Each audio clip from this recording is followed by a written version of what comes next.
Bonjour, c'est Dominique. J'étais en train de travailler sur un projet et puis j'ai eu une abonnée qui m'a envoyé un message, courriel, et puis elle me demandait, elle dit, bon, lors de vos 15 000 abonnés, là, pour fêter les 15 000 abonnés, vous aviez posé la question à tout le monde à savoir qu'est-ce que vous aimeriez voir dans le futur sur ma chaîne. Alors, j'ai été à l'écoute de ça et puis je suis à travailler sur différentes données qui m'ont été demandées finalement. Et puis, cette dame m'a écrit ce matin à mon lever, j'ai lu son message, et puis elle me disait, vous savez, moi, la difficulté, c'est d'agencer les papiers, savoir comment installer les embellissements, la quantité, à quel endroit. C'est l'effet artistique, finalement, là, qui fait que qui donne toute la beauté de l'album, c'est comment gérer ça. Alors, je lui ai expliqué, en même temps, ben, je m'étais dit, je vais faire le tuto pour que tout le monde puisse en profiter, parce que c'est quand même quelque chose, une question qui revient à l'occasion de la part de mes abonnés. Alors, j'ai pensé faire un tuto là-dessus. Ici, j'ai des exemples. Alors, je vais vous parler de tout ça. Alors, premièrement, pour ce qui est de l'intérieur des pages. Alors, à l'intérieur des pages, alors là, peut-être que je vais aller avec celui-ci pour vous montrer. Alors, moi, c'est rare que je mette des embellissements à l'intérieur des pages. Quand j'en mets, c'est vraiment, comme je dis souvent, dans les espaces creux ou vraiment quelque chose de bien léger. Alors, je vais ouvrir lui, je vais vous montrer.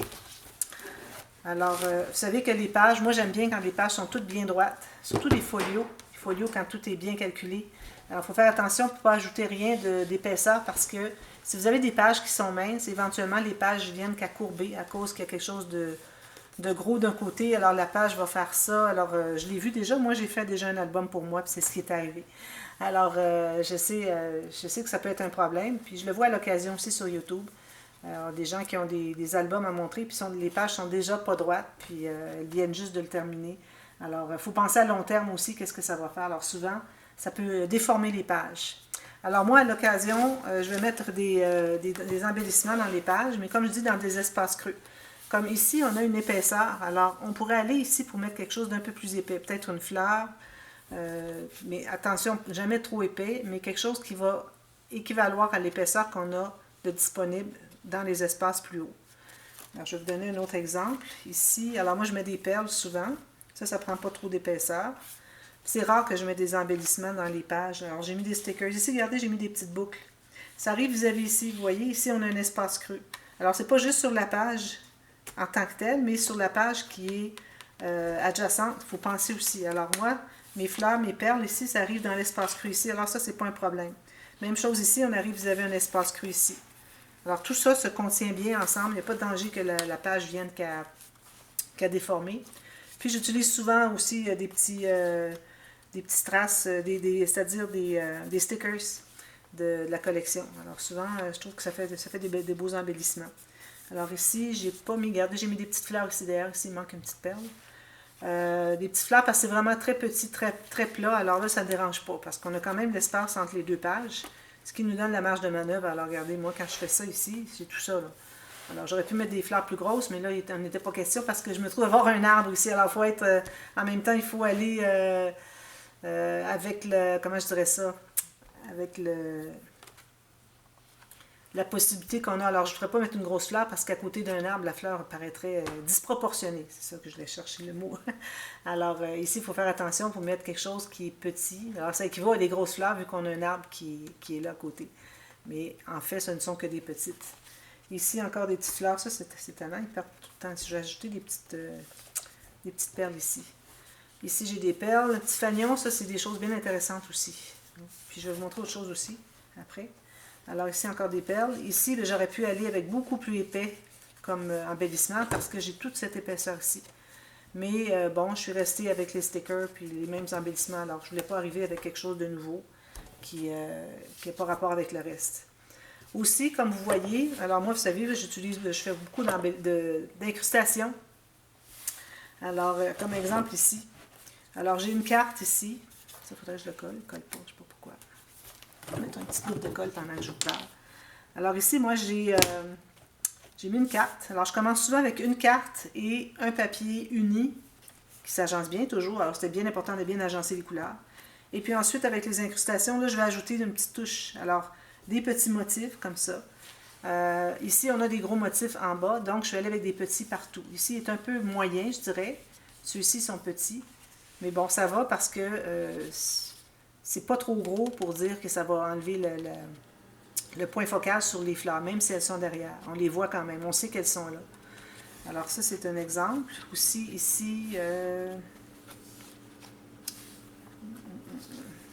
je vais vous mettre d'ailleurs, André va vous mettre en info ici, dans le coin. Alors, vous pouvez cliquer dessus, puis vous allez voir un tuto que j'ai fait, justement, qui expliquait comment utiliser les papiers à bon escient. Alors, mélanger les motifs plus gros, plus petits, les couleurs, tout ça. Alors, vous allez voir, vous avez un très bon exemple dans ce tuto-là. Allez voir, ça va expliquer encore mieux. Alors, ça, c'est un exemple.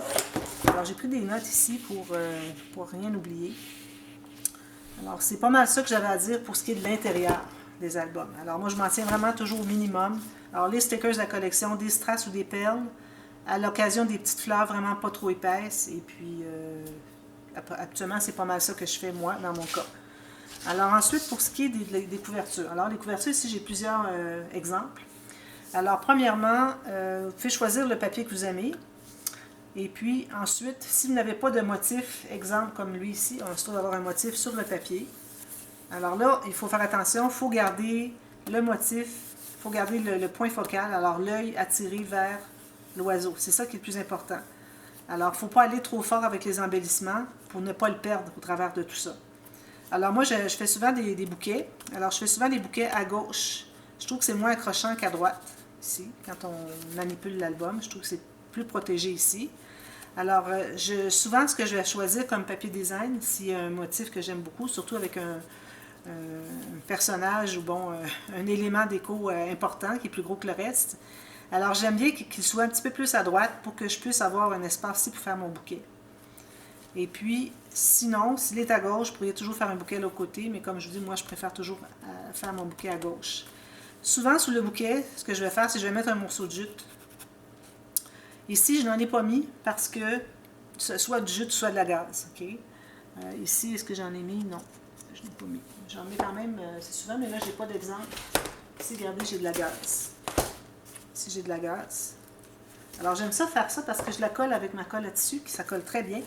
Puis ensuite, j'arrive avec le fusil à colle chaude. D'ailleurs, c'est pas de la colle, hein, ce n'est que du silicone fondu. Alors, quand il refroidit, il reprend sa forme. Alors, c'est bien d'avoir une texture dessous pour que ça agrippe tout. Parce que si vous avez quelque chose de lisse, un papier lisse, encore plus s'il est glacé, et que vous avez avec un élément, surtout métallique, c'est certain qu'il va tomber. Il ne restera pas, il n'y a rien pour s'agripper. C'est lisse sur le papier, c'est lisse sur l'embellissement. Alors, le métal, c'est toujours lisse derrière. À moins que vous ayez un métal qui soit imprimé comme qui a de la texture des deux côtés, à ce moment-là, peut-être que vous avez un petit peu plus de chance que ça reste collé. Mais pour ce qui est du métal, jamais je vais coller du métal directement sur du papier.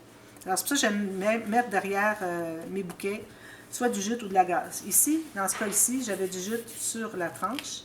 Puis, j'en ai mis ici sur un titre. J'aime bien mettre un titre. Parfois, j'en mets pas parce que c'est pour laisser de l'espace pour que la personne qui va se procurer l'album puisse ajouter un titre, soit un nom de bébé ou quelque chose comme ça.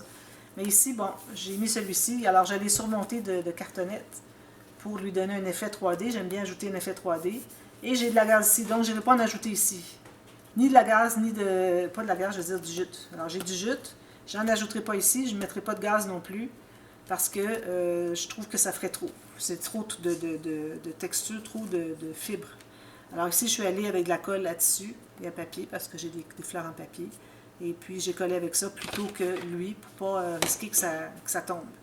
Pour ce qui est des bouquets, alors souvent, je n'ai qu'une seule grosse fleur. Ensuite, j'ai des fleurs moyennes et des petites.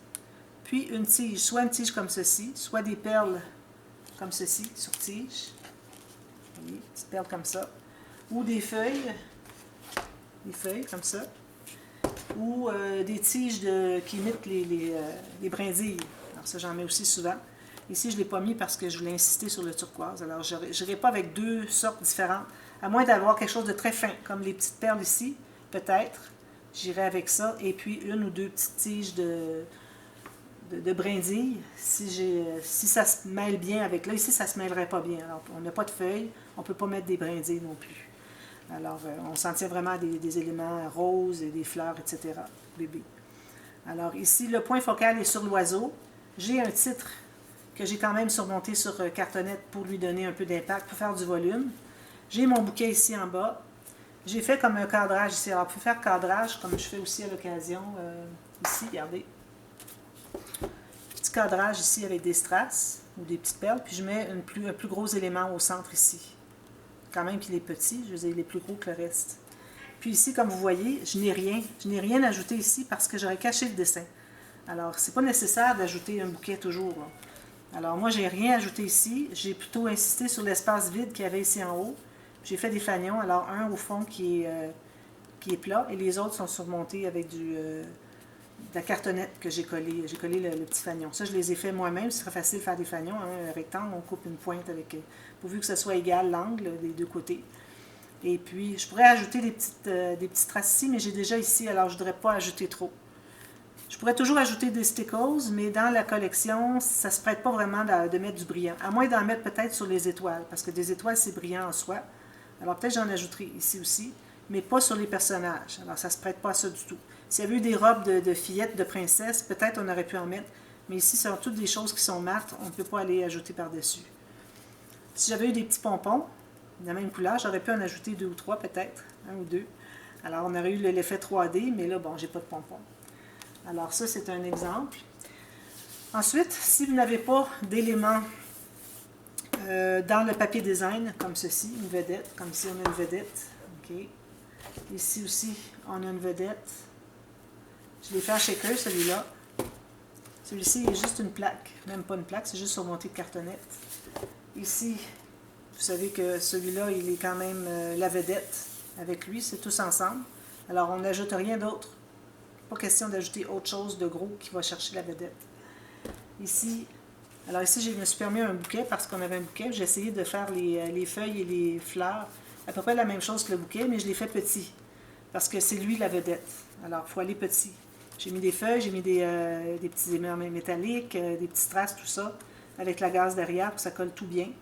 Et puis, j'ai mis quelques petites perles ici. Ici, en haut, c'est correct. J'avais une incrustation parce que mon papier n'était pas assez haut. Comme vous voyez, j'ai 2 incrustations. Alors, celle-ci, je l'ai laissée ici pour qu'on la voit bien, vu qu'elle est de couleur contrastante. Celle-ci était plus fade, alors j'ai ajouté des perles. J'ai mis des petits papillons ici au travers, très légers.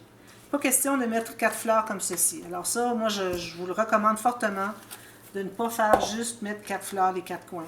Il faut vraiment que ça soit tout regroupé, quitte à avoir des petits éléments qui sont ajoutés, comme ici, vous voyez. Petit élément en haut ici. Une petite fleur, ça va, pas plus. Il y a aussi les shakers. Alors, vous pouvez avoir votre élément de papier déco, la partie qui est vedette. Vous pouvez la faire en shaker. Alors ici, j'ai fait un shaker avec la carte. Ici, j'ai fait un shaker aussi. C'est l'élément vedette. Ici aussi, shaker. Puis, j'en ai pas un autre. Non, pas d'autre. Alors, les shakers, ça, c'est une belle occasion pour mettre quelque chose en vedette. Puis, malgré le shaker, vous pouvez toujours ajouter des éléments autour. Alors ici, moi, j'ai mis une petite étiquette, enfin des petits billets, des choses comme ça. Quand j'ai des billets, j'en mets toujours au travers. Alors, vous pourriez l'avoir soit qui va carrément dessous comme ça, ou bien vous le coupez avec l'angle exact ici, puis vous allez mettre l'autre morceau ici. Ça, j'ai fait ça. Alors, André vous met ici en info le lien du dévoilement de l'album Garçon Dreamland que j'ai fait il y a 2 ans, parce que j'avais fait des fanions qui étaient à moitié sur le fond et à moitié sur le shaker. Alors là, c'est un travail d'angle, alors il faut s'assurer de suivre l'angle. Et puis, si vous me placez vraiment bien droit devant vous, vous allez placer le morceau qui est collé sur le shaker, vraiment vis-à-vis l'autre morceau qui est sur le fond, ici derrière. Alors moi ici, j'ai ajouté quelque chose ici. Ici, j'ai mis un petit fanion, vous voyez, un petit fanion ici qui avait des stickers de la collection. Et puis ici, j'ai rien mis parce que ça se trouve être une porte de château. Je ne voulais pas ajouter trop de choses, donner de l'épaisseur. Alors ça, c'est ça. Ensuite, les fleurs, c'est toujours bien important d'avoir la bonne couleur, sinon ça jure, ça choque l'œil. Il faut faire attention avec ça. Ensuite, je suis rendue ici. Ticket dessous, bouquet en bas, puis ces feuilles, je l'ai dit. Choix d'embellissement selon le papier design. Alors, choix d'embellissement selon le papier design. J'avais mis Alors c'est ça, là, les embellissements, vous allez avec le papier, comme ici, je suis allée, pas des trop grosses fleurs, parce que là, il ne faut pas trop embarquer, puis masquer un peu, parce que si on a une grosse fleur, même si elle ne dépasse pas l'oiseau ici, on va se trouver à perdre l'oiseau, parce que la fleur attire notre attention plus que l'oiseau lui-même. Alors je suis allée plus dans le coin ici, puis je ne suis pas allée trop haut non plus. J'ai déjà des garnitures, j'ai tout ça ici. J'ai beaucoup de choses ici en haut, alors je n'irai pas faire un bouquet qui va aller empiéter par-dessus. Ça serait trop. Ici, je suis allée légèrement, même si j'avais des choses beaucoup ici. Juste les petites perles ici, ça va, pas plus. Puis ici, je suis allée très légèrement. Premièrement, parce que j'avais pas une grande surface. Ça se trouvait être un rabat comme ceci. Puis je voulais vraiment garder le point focal sur la dame ici. Alors, seulement une fleur que j'ai superposée. Finalement, j'ai une, deux, trois fleurs, plus un strass, une feuille ici, et puis des perles. C'est tout. Ici, vous voyez un petit billet qui est dessous. Alors, le billet dessous, lui aussi, dessous. On en voit une petite partie. Si en mettant dessous, vous perdez ce qui est en bas, s'il y avait eu quelque chose d'important en bas, bien là, je l'aurais coupé. Je l'aurais fait embarquer par-dessus pour ne pas le perdre. S'il y a un message, comme si le ticket, cette partie ici, avait été en dessous, parce que je n'aurais pas eu d'espace suffisamment pour le mettre au complet, bien, je l'aurais ajouté par-dessus pour ne pas le perdre. Parce que c'est une phrase ici. Mais là, j'avais suffisamment, alors je n'ai pas perdu, donc je l'ai laissé dessous comme ça. Alors, je pense que c'est un peu ça. C'est certain que ça prend un sens artistique un peu pour arriver à tout balancer ça. Alors, c'est en pratiquant, je crois que... Puis peut-être en regardant cette vidéo aussi, je pense que ça va vous aider beaucoup parce qu'il y a beaucoup d'informations qui peuvent vous aider. Ce sont des choses avec lesquelles je travaille à tous les jours. Pas juste pour les couvertures, à l'intérieur aussi quand arrive le temps pour décorer, ou même juste pour mélanger les bons papiers, les bonnes couleurs, comme je vous disais au début. Alors, je pense que ça va vous aider un petit peu. Si vous avez des questions, n'hésitez pas à me demander. Vous pouvez m'envoyer une photo de votre couverture avant de mettre les embellissements. Puis, vous me dites, bon, qu'est-ce que je mettrais ou à quel endroit. Alors, ça va me faire plaisir de vous aider pour vous dire, moi, qu'est-ce que je ferais dans le cas si c'était mon album que j'étais en train de faire. À savoir, qu'est-ce que vous devriez mettre comme embellissement, format, tout ça. Alors voilà, alors cette vidéo est ajoutée à la playlist des tutos express. Alors, les gens qui sont nouvellement abonnés, ou celles qui ne sont pas encore abonnées, abonnez-vous. Premièrement, parce que ça aide beaucoup ma chaîne à grandir. Deuxièmement, parce que vous allez avoir des surprises à tous les jours. Vous avez quelque chose. Parfois des choses plus extravagantes que d'autres. Mais bon, il y a toujours des trucs, même dans les tutos, toujours des trucs à suivre. Alors, je vous conseille de les suivre, même si vous ne pensez pas réaliser l'album. Vous allez apprendre beaucoup, beaucoup. Et puis, éventuellement, toutes ces données-là vont toutes s'additionner, toutes s'organiser dans votre tête, puis là, vous allez arriver vraiment à faire quelque chose de très bien, si c'est votre difficulté. Alors, la playlist, comme je vous dis, il y a tout plein de choses à l'intérieur. Alors, c'est une bibliothèque entière. Alors, allez voir. Puis, si vous avez des questions, n'hésitez surtout pas, ça me fait super plaisir. Et puis, je remercie toutes les personnes qui sont abonnées à ma chaîne. Et puis, on se revoit très bientôt. Merci, bye bye.